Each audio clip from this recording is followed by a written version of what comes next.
de outras concepções. Eu dou graças a Deus porque a pandemia fez uma triagem, tirou um bocado de gente chata, esquisita, doente, que foi para lá só porque sofreu tanto nas suas igrejas originais que resolveu ir para o lugar onde o Caio ensinava, mas eles mesmos não tinham ficado livres da mentalidade perversa do passado. Então eram os únicos que davam trabalho. Aí veio a pandemia, deu essa joeirada, criou esse funil bom e reuniu ali só gente de uma harmonia, então uma verdadeira sinfonia de prazer. Como agora nos próximos dias. Eu devo ir pregar numa igreja na Ceilândia, que é talvez a maior cidade aqui das cidades satélites, à volta do plano piloto de Brasília, onde está a maior favela do Brasil. Vou lá para a igreja do coletivismo fraterno, onde todo mundo compartilha tudo com todo mundo. Um lugar lindo, uma espiritualidade do tipo que eu ensino aqui. E que são pessoas que até aos domingos vão lá me ouvir e que não me perdem aqui. Isso cria um ambiente de amor que diferencia completamente congregação de congregação. Tem congregação de pessoas quase endemoninhadas de tanta raiva e fanatismo religioso. E tem outras de gente linda, como eu venho dizendo desde a minha juventude como pastor.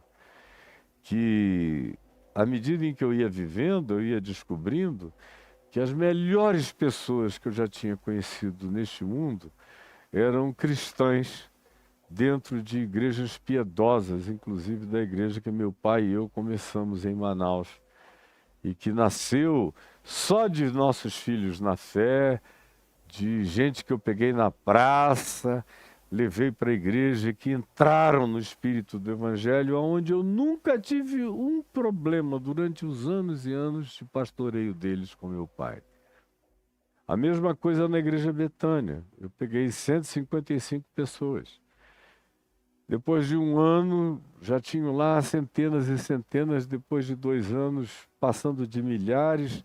Quando eu deixei, 4 anos depois, já eram milhares de pessoas. E o único que me dava problema era um cara que tinha nascido na chatice do presbiterianismo e educado no militarismo ditatorial e que foi filho da ditadura e que insistia em ficar lá. Hoje ele já partiu, já faleceu. Mas os outros, os milhares de outros, era só beijo, abraço, lambida, carinho, afetividade, meiguice, harmonia. Eu me senti tão bem durante todos os anos em que os pastoreei, depois durante os 18 anos que eu fui pastor honorário deles ali naquele lugar. É num ambiente assim que Jesus consegue ficar. Ele encontra uma sinagoga onde o espírito do fanatismo beligerante não está presente, e nesses lugares ele ensina. E as pessoas ouvem. Por isso, você que fica dizendo aí, o Caio é contra a igreja, é contra a congregação, você está mentindo com fake news. Eu sou contra essas coisas abjetas, que não tem nada a ver com o corpo de Cristo, com o amor do Evangelho, com o convívio humano mínimo, básico, de saúde humana necessária, para que vale a pena congregar. E eu entendo os que não conseguiram continuar se congregando, porque não conseguiram mais achar lugar nenhum para congregar, especialmente nos últimos 6 anos, onde houve uma guinada tão louca, tão inconcebível, por parte especialmente da igreja evangélica, a igreja católica também, mas até os centros espíritas sofreram dos mesmos males, tão horroroso, tão inconcebível, tão inimaginável, que cerca de 20 milhões de pessoas disseram no censo: somos cristãos, amamos a Jesus, nos identificamos com a fé evangélica original, não com essa que está aí, mas não conseguimos fazer parte dessa coisa que se criou. E muito bem, é um sinal de saúde. Agora, quando me perguntam, eu devo sair? Eu digo, escuta, estão te tolerando? Se a resposta é sim, eu digo, fica. Você tem liberdade para expressar o que você crê do Evangelho nesse lugar? Tenho, então prega e evangeliza, fica e evangeliza. Porque o maior campo missionário do Brasil, da América Latina e da África hoje são as igrejas evangélicas que estão todas doentes, corrompidas, fanatizadas do jeito que a gente vê nas loucuras internetianas. Aproximadamente só 5% da comunidade evangélica geral não ficou como isso que você vê. Eu vejo até a mídia tentando fazer um esforço para dizer que os evangélicos têm grupos diferentes. Tem sim, eu estou aqui. Mas nós somos uma minoria. Eu estou lá, convoquei a reunião dos pastores da Fraternidade do Evangelho. Tem lá centenas e milhares de bons pastores, mas comparados com os milhares e milhões de outros, diametralmente opostos, nós somos uma minoria. O cara, para nos achar no meio dessa loucura, é a benignidade de quem acha uma agulha no palheiro, porque está horrorosa a situação. Quem me dera poder dizer, procure a igreja evangélica mais próxima da sua casa, como eu fiz durante 30 e tantos anos, terminando os meus programas de televisão em todas as redes de TV do Brasil. Chegou uma hora que as pessoas começaram a dizer, não me diga mais isso não, porque eu procurei várias próximas da minha casa e só encontrei lixo, pedido de dinheiro, barganha e porcaria, isso há muitos anos atrás. Imagina agora como ficou. Mas nunca mais atribuo a mim qualquer fala dessa natureza. O Caio odeia a igreja. Não, eu dei a minha vida e tenho dado para edificar o povo de Deus.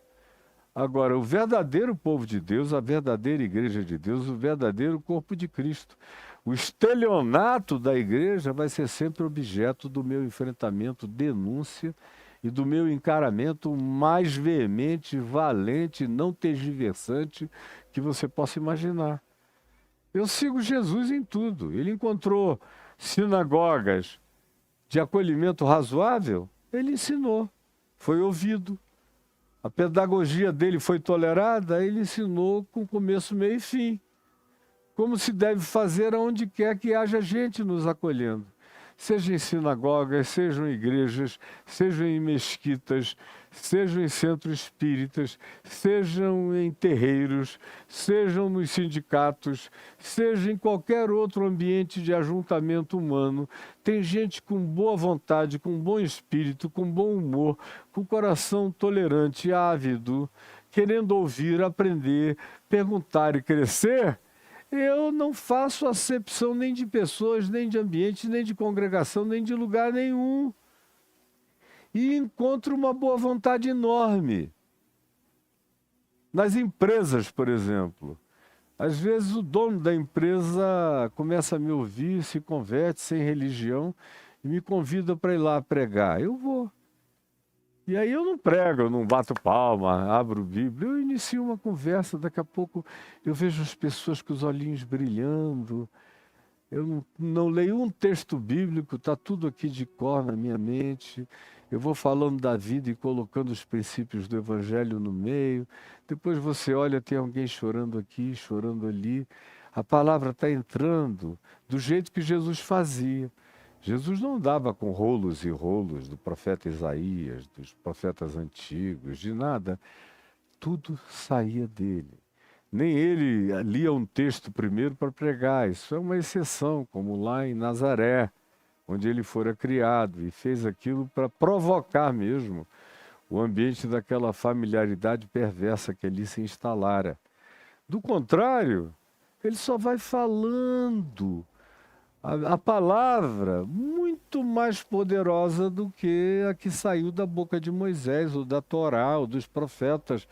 Ele era o cumprimento do sonho, da utopia dos profetas, era ele a encarnação. Ele não precisava recorrer ao passado para falar do presente. O presente, o futuro, estavam todos nele. O passado era um testemunho dele, de quem ele seria e quando viesse.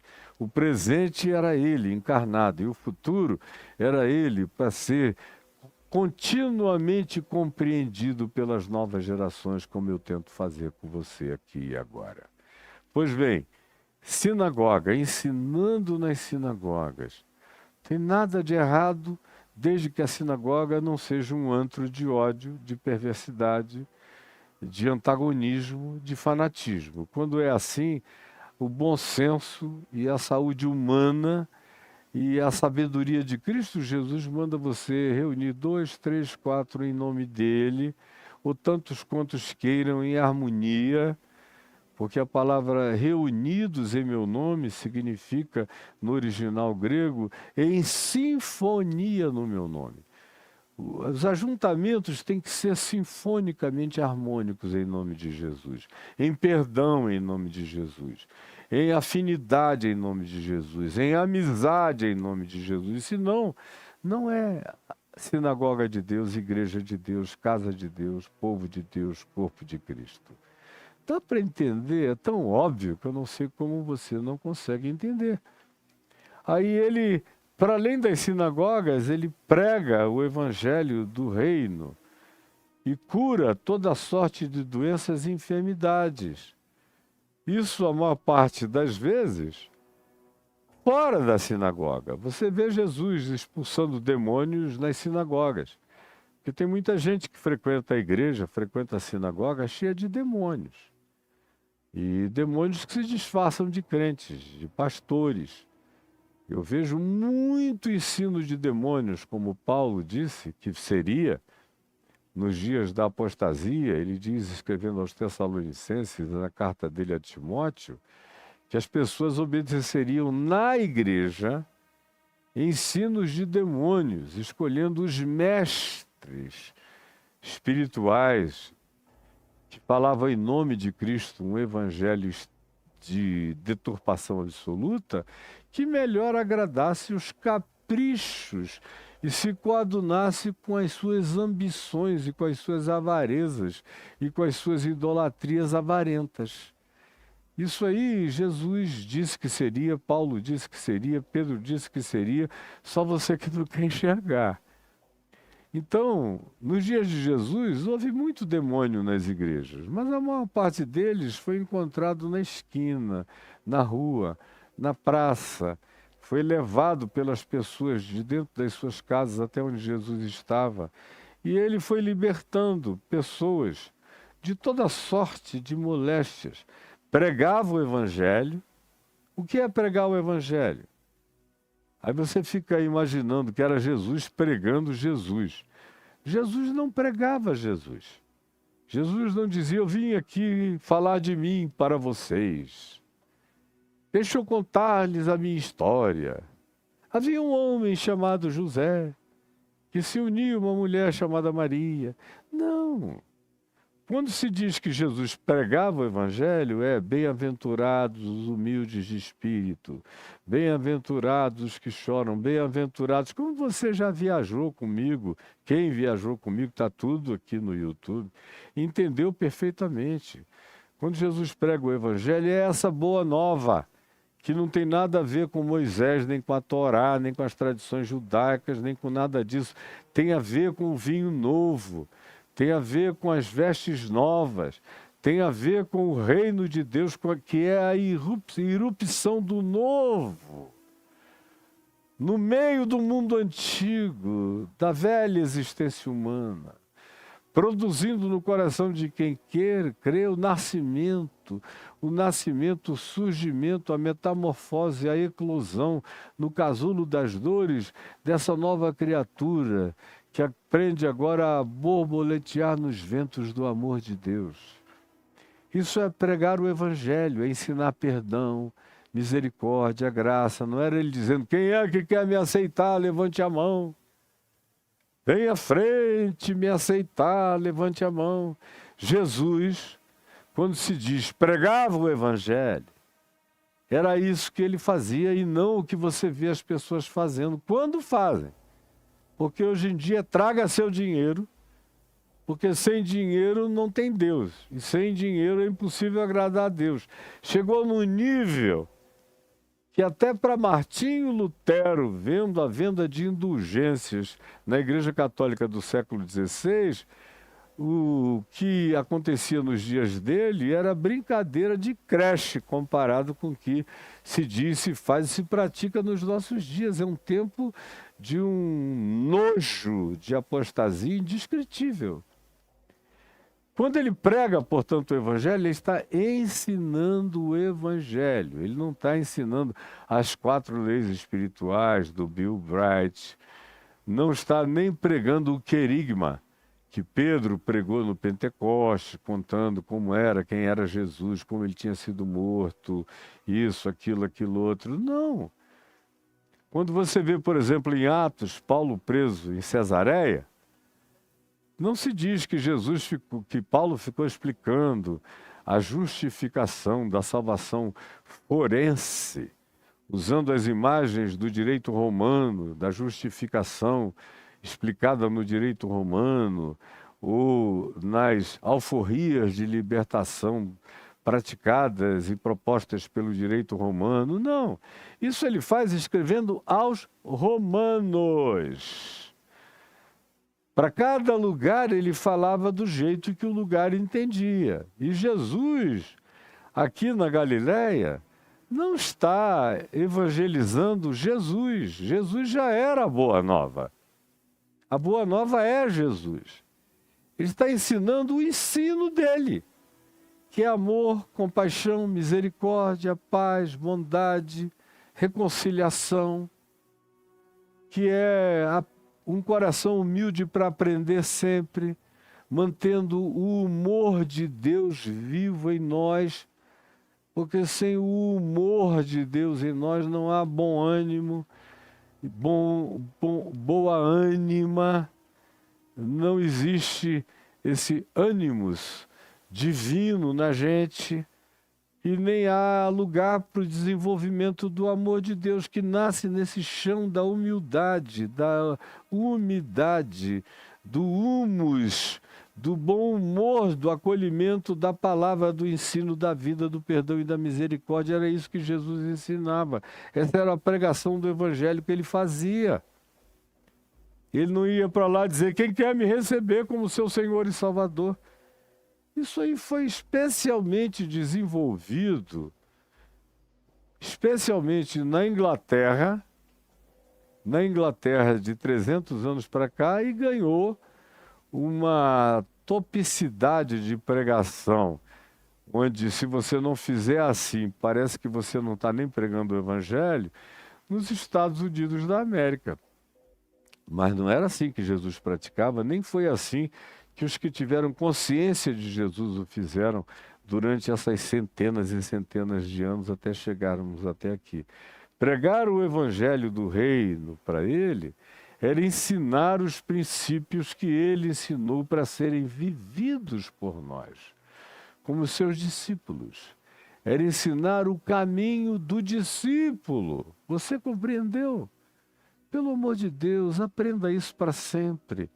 Porque enquanto você não entender isso, você vai continuar filho da tolice religiosa e dos esquemas religiosos falados em nome de Jesus, mas que são caminhos na direção oposta àquela que Jesus caminhou. Ele ensinava e pregava. Ensinava em sequências possíveis, com a melhor pedagogia para aqueles que estavam assentados num lugar pequeno, ouvindo com avidez e com algum conhecimento prévio das escrituras anteriores do Antigo Testamento. Para eles, ele fazia ensinos que desembocavam todos na convergência de tudo para aquilo que ele ensinava no seu cotidiano. Quando ele saía desse lugar, ele pregava, ele proclamava a palavra.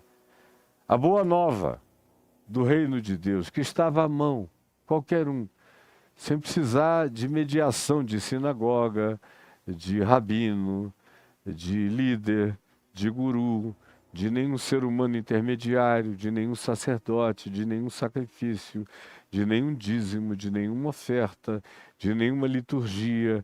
Assim é o reino de Deus, que não se manifesta com visível aparência, nem com santos graus das religiões das relíquias, nem dos lugares sagrados, nem com as pedras santas, com nada do sagrado.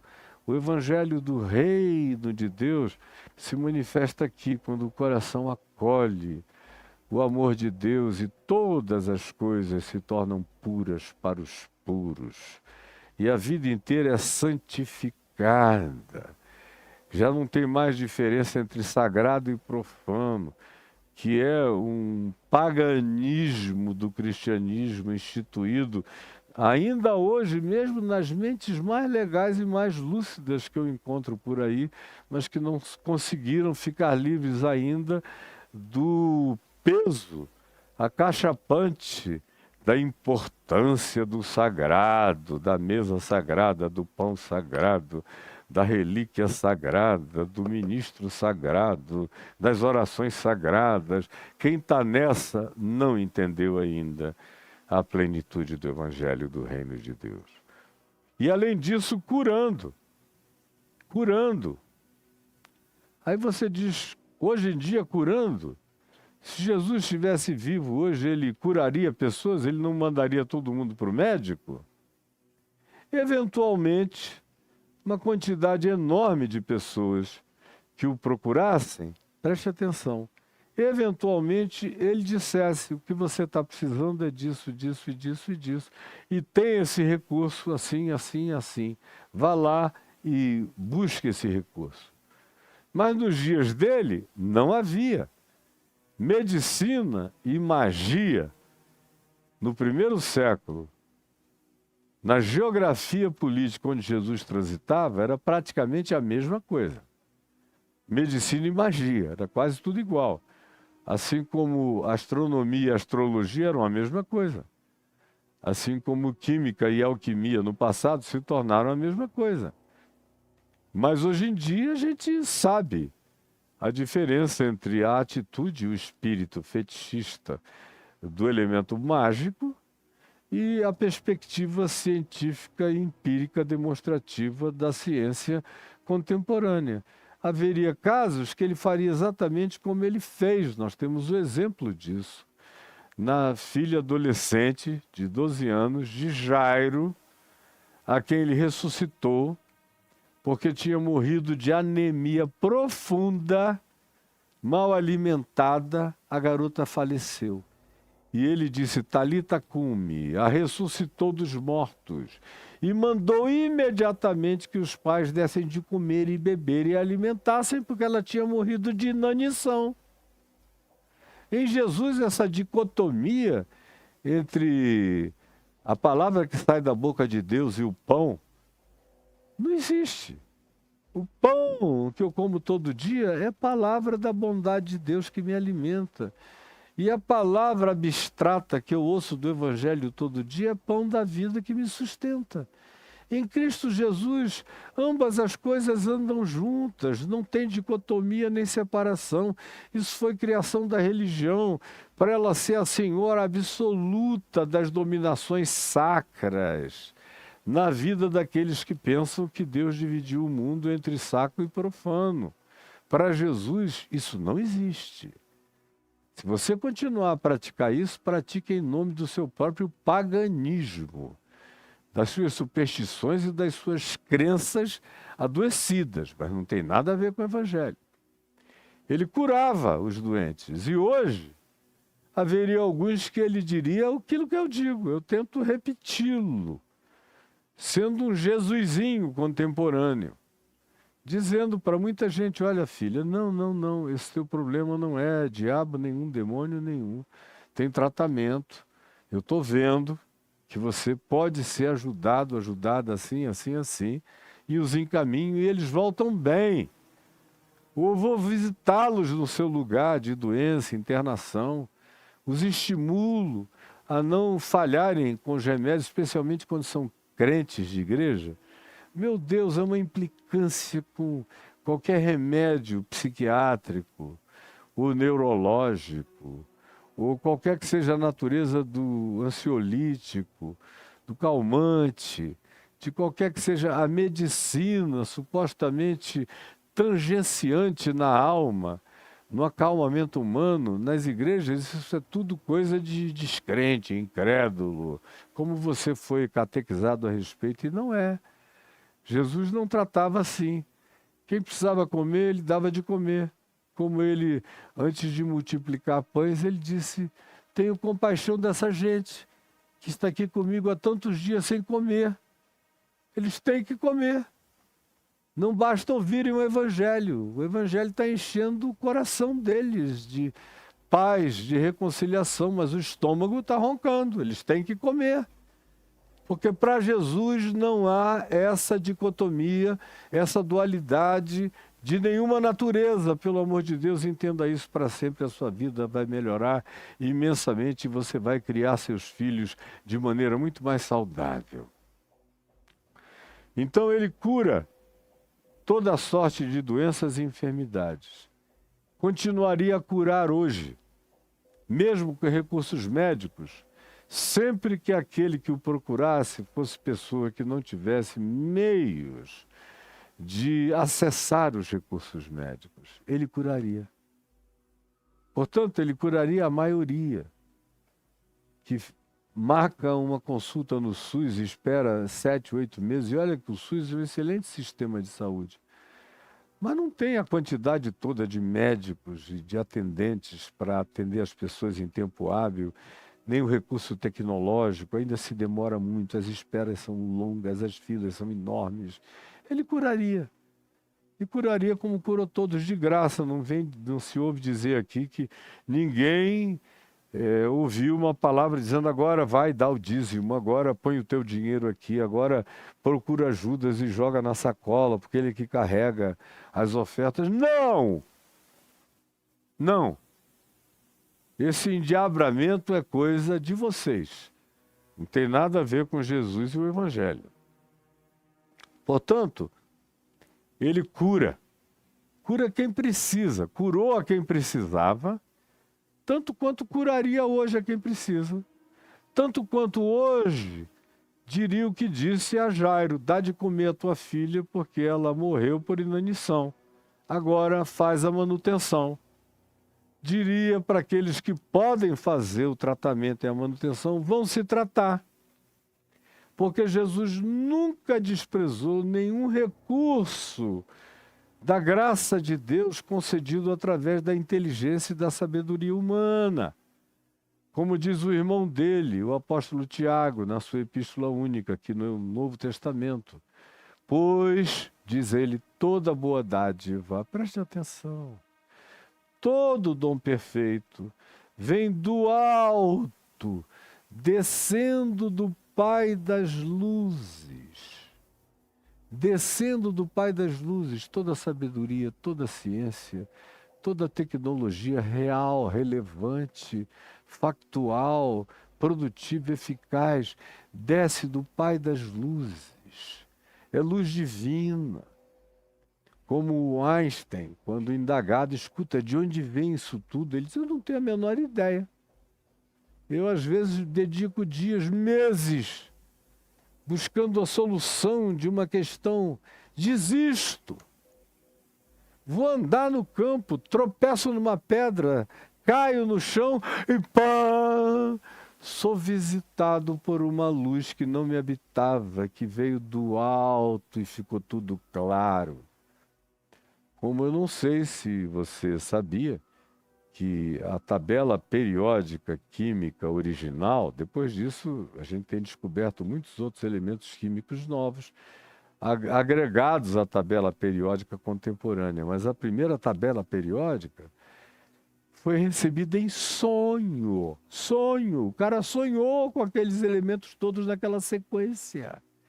Porque toda boa dádiva, todo dom perfeito, vem do alto, descendo do Pai das luzes, em que não pode haver nem mudança, nem sombra de variações. Assim como tem gente que não tem nada a ver com religião, não pede nada, não diz que foi um espírito que revelou, que foi um médico morto que revelou, que foi um ser humano morto que falou. Nada. São pessoas de dons paranormais e que enxergam. Enxergam. E não tem nada especial nisso. Isso era o que os profetas do Velho Testamento faziam, induzidos pelo Espírito de Deus. Mas é dom de Deus, é graça de Deus, sabendo o indivíduo ou não sabendo o indivíduo, invocando o indivíduo a Deus ou não. Tem gente que tem consciência de Deus e invoca. Tem gente que não tem consciência de Deus e isso é evocado neles pela misericórdia e pela graça de Deus como dom. Aí você vê algumas pessoas com capacidade paranormal que são capazes de te dizer aonde pessoas mortas, muito mortas, foram enterradas num outro país, num outro estado. E as pessoas vão lá, procuram e acham. E elas não dizem que foi o espírito. Tem umas que têm aquele dom e só conseguem associar ao dom algum tipo de ideia mágica dentro da qual elas foram culturalmente condicionadas.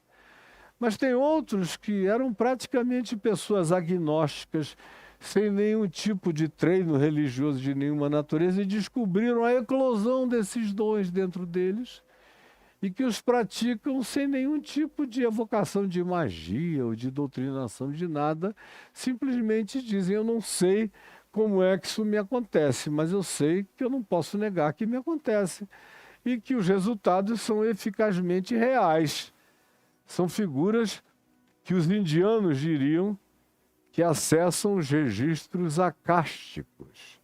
É uma ideia indiana extremamente contemporânea, é antiga na Índia, mas é extremamente contemporânea depois da mecânica quântica, de toda a elaboração científica a qual a gente tem acesso todo dia. A gente hoje sabe que o que os indianos chamavam de registros acásticos é algo que está presente no cosmos todos e nos multicosmos. Tudo está registrado.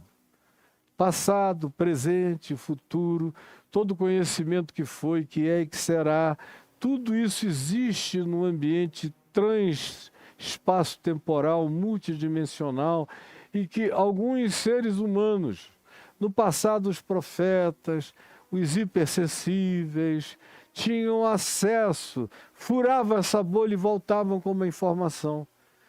Nos nossos dias, do mesmo jeito. Eu, por exemplo, descobri muito novinho, quando eu comecei a orar e jejuar, e o jejum e a oração dilataram a minha mente, a minha inteligência, a minha memória, a minha intuição. Eu fiquei 10 anos jejuando e orando, jejuando e orando, orando e jejuando e lendo a Bíblia toda, e lendo o Novo Testamento, e lendo outros livros, e lendo ciência enquanto jejuava e orava e dilatava a minha mente. E coisas foram crescendo dentro de mim, que eu não posso negar, que eu não faço nenhum esforço. Elas simplesmente me habitam para além de mim. Eu sento aqui e não penso um segundo no que eu vou pregar para você. Eu só sento e sei que isso vai borbulhar de dentro de mim. O problema vai ser parar, porque está tudo dentro e é num volume muito maior do que eu.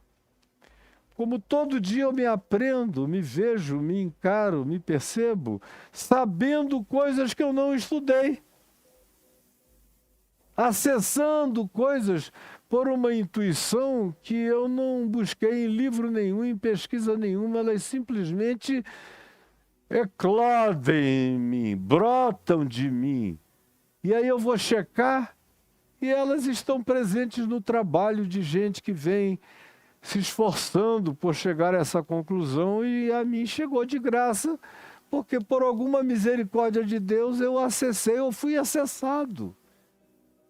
Eu fui levado a alcançar, ou isso me alcançou. E eu não ofereço nenhuma resistência, porque toda boa dádiva, todo dom perfeito vem do alto, descendo do Pai das luzes, em quem não pode haver nem mudança, nem sombra de variação. Em qualquer tempo, em qualquer época, em qualquer hora, qualquer um pode ter acesso ao inacessível. Pela fé, ou pela naturalidade do que eles nem buscavam e alcançaram, ou pela visitação daquilo que eles nem sabiam e que simplesmente se fez evocar dentro deles como um novo conhecimento.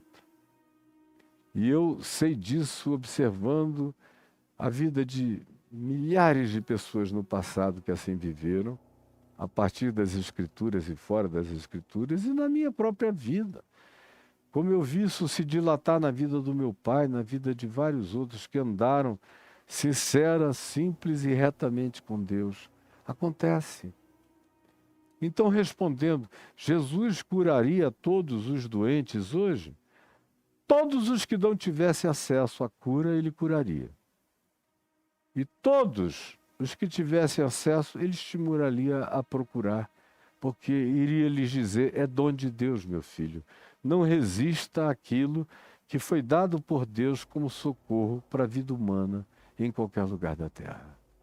Agora, o problema é tirar isso da cabeça do crente, que ficou condicionado, onde ciência e religião são antagônicas. E são mesmo. Porque a religião é filha de dogmas, de preconceitos, de intolerância. E a ciência tem que estar aberta à mutação constante para poder ser cientificamente relevante. Não existe nenhum antagonismo entre ciência e fé, porque a fé é aberta sempre às novas percepções, semelhantemente à ciência. E a fé está um passo além da ciência, porque a ciência ainda esbarra em algumas necessidades de consenso teórico entre os acadêmicos, e a fé tem a ousadia de transcender o conceito teórico acadêmico e dizer não existe demonstração factual agora, mas eu tenho a certeza dos fatos que se esperam e a convicção das realidades que ainda se não veem, mas que vão se manifestar, e a gente chega lá sempre. Portanto, ele ensinava com a pedagogia do ensino, no lugar do ensino, pregava com a proclamação ousada do ensino da reconciliação, do perdão, da misericórdia, do reino de Deus que se implanta no coração dos seres humanos em qualquer lugar, e curava toda sorte, todo tipo de doenças e de enfermidades, porque as doenças são tópicas e as enfermidades são frequentemente latas, desenvolvidas e adquiridas. Muitas vezes as doenças já nascem com a gente. As enfermidades frequentemente a gente adquire pelo nosso modo de vida, alimento, cultura, estresse, aflições variadas, a gente cai enfermo. Mas a doença frequentemente tem a toxicidade de algo que não raramente já está presente até geneticamente na gente, esperando apenas o tempo da manifestação. Para ele tanto fazia ser doença ou ser enfermidade, ele curava toda a sorte, de tudo, na vida de todos. Aí o texto prossegue, preste atenção, dizendo, vendo ele, está me vendo? Vendo ele as multidões, e olha aqui para mim, quando ele olha as multidões, olha o que ele diz das multidões. Ele não diz, oba, está lotado de gente vendo me ouvir, vamos passar a sacolinha, nosso ministério está crescendo. Como qualquer pastor praticamente que você conhece, jacta das multidões. E eles medem a relevância do ministério, da igreja, ou de qualquer coisa que eles atribuam a si mesmos, a quantidade de gente que vem. É tudo muito carnal. É tudo muito pequeno, é tudo muito medíocre, é tudo muito feio.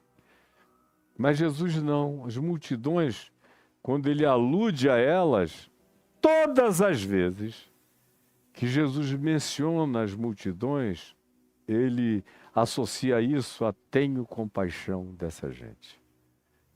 Na multiplicação dos pães é tenho compaixão. Na primeira, na segunda multiplicação dos pães. Aqui, nesse episódio, ele, depois de curar a tanta gente e vendo as multidões chegarem, o texto diz, ele viu as multidões e compadeceu-se delas. Tem nada a ver com oba. Chegou a nossa hora. Não tem prêmios de quantificação no Evangelho de Jesus. O galardão do Evangelho de Jesus tem a ver com a qualidade da prática da vida e da fé em amor, bondade, misericórdia, solidariedade e interesse. Interesse de amor pela vida do próximo, qualquer próximo, sem acepção de pessoas. Tenho compaixão dessa gente. E a palavra compaixão, usada aqui, termo grego, é a palavra que designava cólica intestinal, que designava angústia visceral, porque os gregos, na sua antropologia e antropomorfia e antropsicologia, designavam o intestino como o órgão de choque do amor, da paixão, da compaixão, porque eles percebiam que uma pessoa em estado de paixão, o mais forte que a paixão, que é a compaixão, é a paixão pervasiva, e que se condói, sente a mesma dor de, e a misericórdia, tem coração para misericórdia alheia, e a solidariedade se faz um com o que está totalmente abandonado, de modo que ele não esteja mais só. Isso é a solidariedade, é fazer solo com o abandonado. Tenho compaixão dessa gente. Tenho compaixão dessa gente. Quem me dera.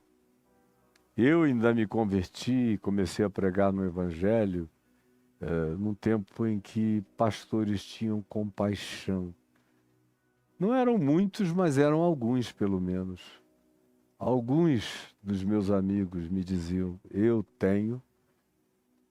tenho compaixão dessa gente. Hoje em dia, quanto tempo faz que você não ouve alguém dizer isso? O cara sai dançando, olha a multidão, olha o nosso ministério, nosso poder, quantos já abrimos, quantos estamos arrecadando. Meu Deus, é a igreja do inferno, não é a igreja do Evangelho de Jesus. Tenho compaixão dessa gente. Ele viu e ele teve compaixão.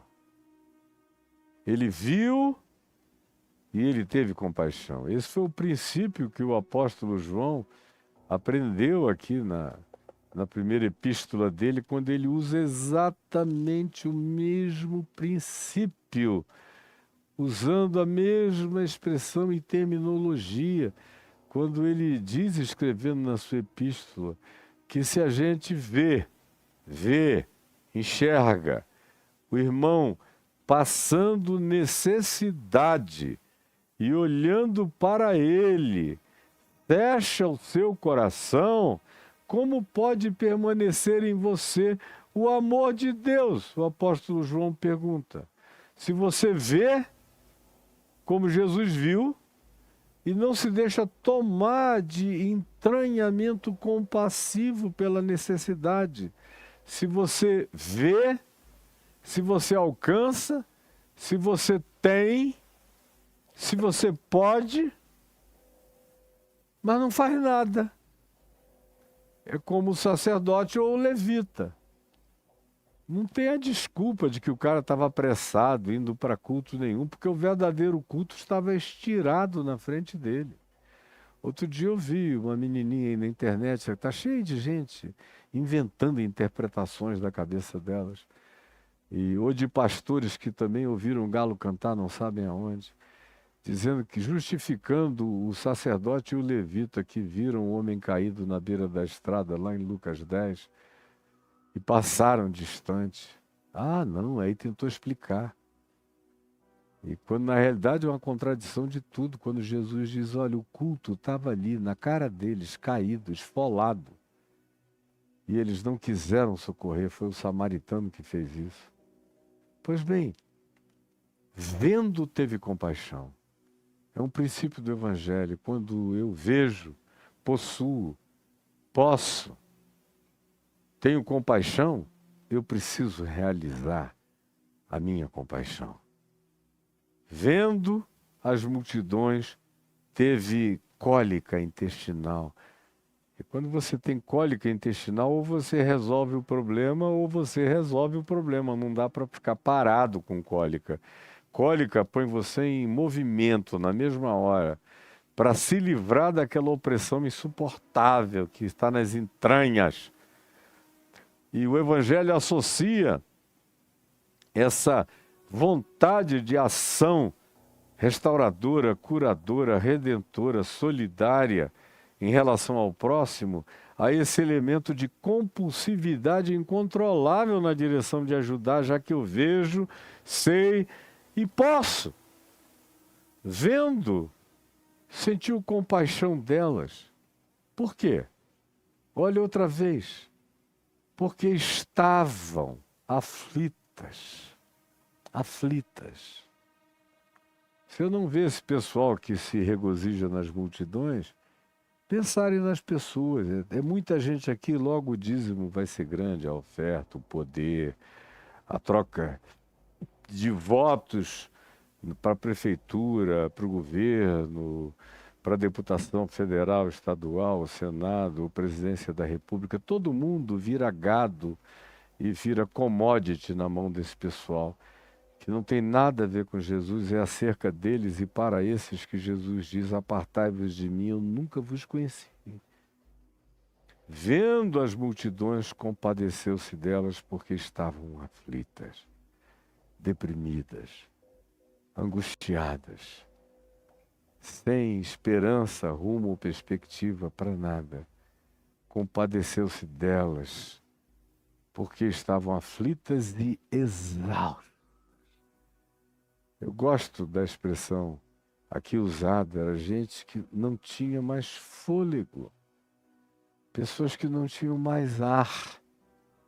Como muita gente que está me vendo e ouvindo aqui não tem mais fôlego. A aflição borboleteante habita o coração. E são pessoas que perderam o ar. Não tem mais oxigênio para prosseguir. E Jesus tem essa visceralidade apaixonada por essa condição humana. Eram exaustas, abandonadas, soltas, desesperançadas, como ovelhas que não têm pastor. Que é como, sinceramente, eu vejo quase todo mundo dentro das igrejas, explorados, arrancados, esfolados, escalpelados, até as unhas são arrancadas, tudo que tem é tirado, a própria alma é roubada, o cérebro é roubado, o discernimento é roubado, o entendimento é roubado. Fica ali uma casca oca, obedecendo a comandos, e ninguém tem compaixão do estado dessas pessoas. Eu sinto compaixão dessa gente, porque não tem pastor. Faltam pastores. Está cheio de apóstolo, bispo e pastor de Araque, são camelões, mercenários, lobos vestidos de ovelhas, negociantes de uma fé fétida, que não tem nada a ver com a graça de Deus no Evangelho de Jesus. Mas não tem pastor. E então Jesus se dirigiu aos seus discípulos, que é o que eu espero que hoje esteja acontecendo aqui com você. que eu esteja conseguindo falar com alguns discípulos, com gente que queira andar como Jesus, repetir Jesus, ser como Jesus no mundo. Falou aos seus discípulos, longe da perfeição, mas eram discípulos. Estavam ali porque queriam crescer, aprender, se desenvolver e praticar todo dia. Queriam ser os seres humanos dos quais o mundo não era digno, como diz a Epístola aos Hebreus. Queriam aprender esse novo caminho, sobremodo excelente, sobre o qual Paulo fala em 1 Coríntios 13. Esse caminho do amor, que está para além da fé, da profecia, da ciência, da sabedoria, da doação de bens, acima de tudo, sem cujo amor, ágape, nada aproveitará na minha vida. Ele olha e diz aos seus discípulos, a seara, na verdade, é grande, olha só, quanta gente. Mas ele não considera isso como uma solução, aquela multidão. Hoje em dia é uma solução de grana. Para ele era um problema, aquela multidão não tinha pastor, não tinha cuidado, não havia quem as ouvisse, quem as atendesse, quem orasse por elas, quem as socorresse, quem não fizesse acepção de pessoas no meio delas. Então, para ele, a multidão não era uma solução de enriquecimento ministerial, era uma demanda que ele transfere e passa também para os discípulos. A seara é grande, é enorme. Olha os campos, como ele vai dizer no Evangelho de João, os campos estão brancos, está pronto para a colheita. Olha essa multidão de gente, não tem quase nenhum trabalhador. A seara é grande, mas os trabalhadores são muito poucos. Eram poucos nos dias de Jesus, imagina agora, quão poucos são. É por isso que eu estou aqui me afadigando a minha vida inteira para ver se presente hoje ou depois da minha partida ficam alguns discípulos desse evangelho que não pode desaparecer na terra, porque a única esperança que a humanidade pode ter de que o ser humano venha a melhorar é se ele vier a se converter a Jesus, a se tornar um homem como filho do homem, a se tornar um Deus como filho de Deus, a se tornar um Cristo como Cristo de Deus, a se tornar um Jesus como o Jesus dos Evangelhos. Isso é ser discípulo dessa esperança, é a busca crescente dessa cristificação em Jesus, para a qual eu e você somos chamados. Aí ele diz, rogai. Outra vez é uma palavra grega muito forte, de clamor do Espírito, da visceralidade do Espírito. Rogai, pois, ao Senhor da seara, ao Senhor das gentes e do povo, que mande trabalhadores, não exploradores, mas trabalhadores, gente que se esforce pelos outros, que se dê, que não olhe para o povo como fonte de lucro, nem para o evangelho como um bom negócio, nem para Deus como uma commodity a ser vendida, utilizando-se oportunisticamente da aflição e da exaustão das almas humanas. Não, rogai, pois, por causa disso, ao Senhor dessa seara de abandonados, que mande gente boa de Deus para a sua seara. Senhor Jesus, é o que eu tinha a dizer em teu nome no dia de hoje, com muito mais coisas a declarar, mas crendo que eu já disse o que pode transformar, o que pode inquietar, o que pode fazer sentir, pensar, mudar, e pode fazer nascer, parir de dentro de nós e em nós uma nova criatura, uma nova criação, um novo ser humano, uma nova humanidade, segundo Cristo Jesus. É o que eu te peço no poder do Espírito Santo, pedindo que aqueles que não gostam da minha cara, do meu cabelo, da minha franqueza, da minha sinceridade, Deixem isso para lá e ouçam pelo menos a mensagem. Podem não gostar do mensageiro, mas que ouçam a mensagem, por amor do teu nome. É o que eu te imploro, em teu nome, Jesus. E você que está aqui comigo, aqui no nosso TikTokzinho, que teve de novo hoje uma audiência maravilhosa de muitas centenas de pessoas.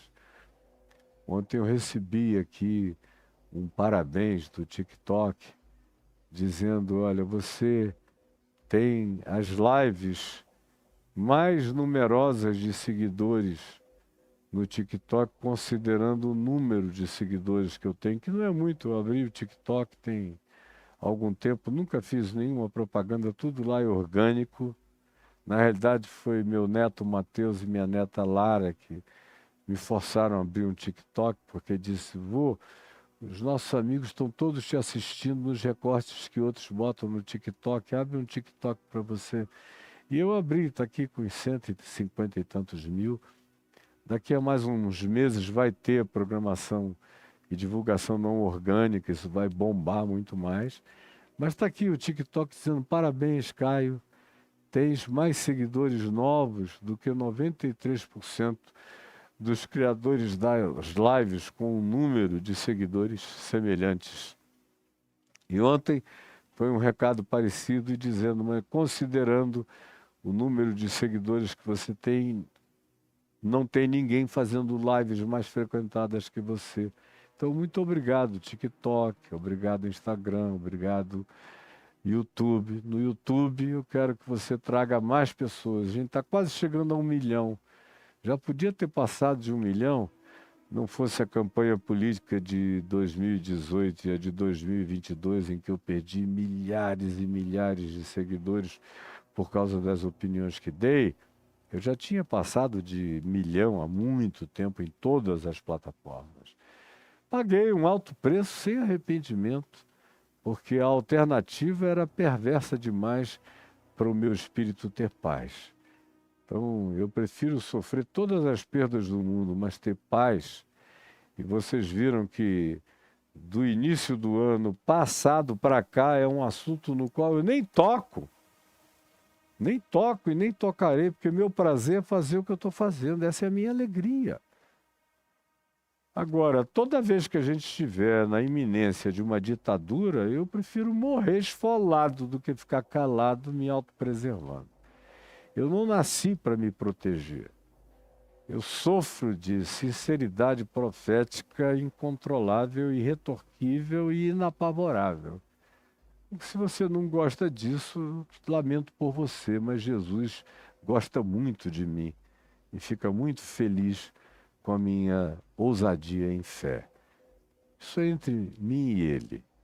Mas, pois bem, você que chegou até aqui e que está aqui porque me ama, tem um QR Code aqui. Se você apontar na direção dele, ele joga você para esse outro ambiente aí, ó, que o Caio abriu, onde tem os bancos Santander e Banco do Brasil, para você colaborar. É uma conta oficial, está no nome da Elde, que é a empresa que o Edivaldo faz gestão para cuidar das minhas coisas. Ele é meu amigo constante, trabalhando comigo há mais tempo. Daqui a pouco ele faz 40 anos comigo aqui, está em 35 anos de trabalho comigo, esse santo de Deus, a quem eu amo de todo o meu coração. É um único amigo que nunca me deu uma bolada nas costas, nunca. Fala pouco, faz muito e compra brigas por mim, não me conta nada, só fico sabendo, às vezes, muito tempo depois por terceiros. Esse é o Edivaldo, em quem eu confio, irmão querido e amado. Aí embaixo estão os cartões de crédito Visa, Mastercard, American Express, Diners Club International, cartão Elo. Você pode usar o que você usa mais, pode fazer aquelas programações anuais ou semestrais, autorizar o cartão a fazer deduções regulares. O Edivaldo agradece, porque ele é que tem que lidar com isso. Frequentemente ele tira do bolso, ele não depende disso aqui para nada. Ele trabalhou comigo muitos anos, mas agora já tem mais de 25 anos que ele é provedor de si mesmo. E todas as vezes que faltou para completar aqui no ministério, ele mete a mão no bolso, tira da empresa dele, do filho dele, da família dele e diz para todo mundo: pode faltar qualquer coisa, mas o ministério do meu pastor vai continuar em frente enquanto eu estiver vivo. E eu não consigo não derramar lágrimas de muita gratidão por um homem como esse, e a mulherzinha dele, a Lena, e os filhos, o Douglas, o Israel, e a parentela que ele me deu, todos os parentes deles que me amam como minha família. Embaixo tem o PagSeguro, que você sabe também como usar para pagar. Ele está menos em voga agora, depois do Pix. Mas para quem mora no exterior, diz: ah, Caio, como eu queria te ajudar financeiramente. Tem aí o PayPal, que você pode fazer de qualquer lugar da Terra. Usar e fazer a transferência para o Brasil, e eu vou agradecer de todo o coração, tá bom?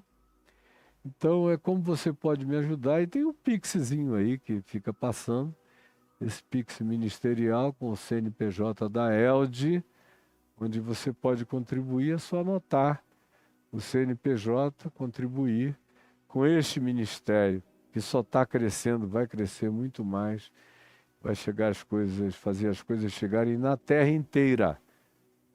Apenas em português, eu já fico chocado de ver aonde chega no planeta todo. E das pessoas que por conta própria botam legendas e vão mandando para os amigos em várias línguas, por conta própria, e aí eu peço até a sua ajuda. Pessoas que perguntam: Caio, eu vejo coisas que você fala aqui na exposição de Mateus ou no Papo de Graça passado, tão relevantes e que nunca foram recortadas. Eu aprendi a recortar. Será que eu posso fazer um recorte de 3 minutos, 4 minutos e mandar para você? Eu imploro que você faça isso. Porque eu precisaria ter uma equipe de pelo menos 50 a 60 pessoas trabalhando em tempo integral, pagas, só para fazer recorte do que eu produzo muito mais do que aqueles que trabalham para mim conseguem recortar. A maior parte dos recortes que eu publico nas redes sociais de recortes menores, são terceiros que me mandam. Então, se você tem essa capacidade de escolher recortes relevantes, pode fazer e me mandar. Mandar para o Marcelo Cunha. Pode contactar o Marcelo Cunha aqui na minha bio. Você tem o contato do Marcelo Cunha no Instagram, tem o contato no YouTube, no TikTok, nas plataformas. E o Marcelo é o homem, é o cara para fazer isso tudo. Então, por favor, e quem tem o meu WhatsApp, que eu não divulgo, senão eu perco totalmente a minha última fímbria de privacidade, mas se você tiver, manda para mim também, tá bom? E porque o que as pessoas precisam muito é ter esses recortes. Dos recortes, elas acabam vindo para as mensagens grandes no YouTube. Mas os recortes é que abrem o apetite, é o appetizer de um bocado de gente. E aí eu conto contigo e com a sua colaboração nesse Pix aí. Tem também um Pix pessoal, que eu não dou ênfase nele, foi a pedido de amigos queridos como Carlos Bregantin e alguns outros como ele, que disseram: bota lá um Pixzinho, que eu botei. Mas o meu grande prazer, quem anotar já anotou, quem não anotou perdeu. Meu grande prazer é que você escreva caiofabioexclusivo.com.br. Escreveu caiofabioexclusivo.com.br, aí ó, Vlupt.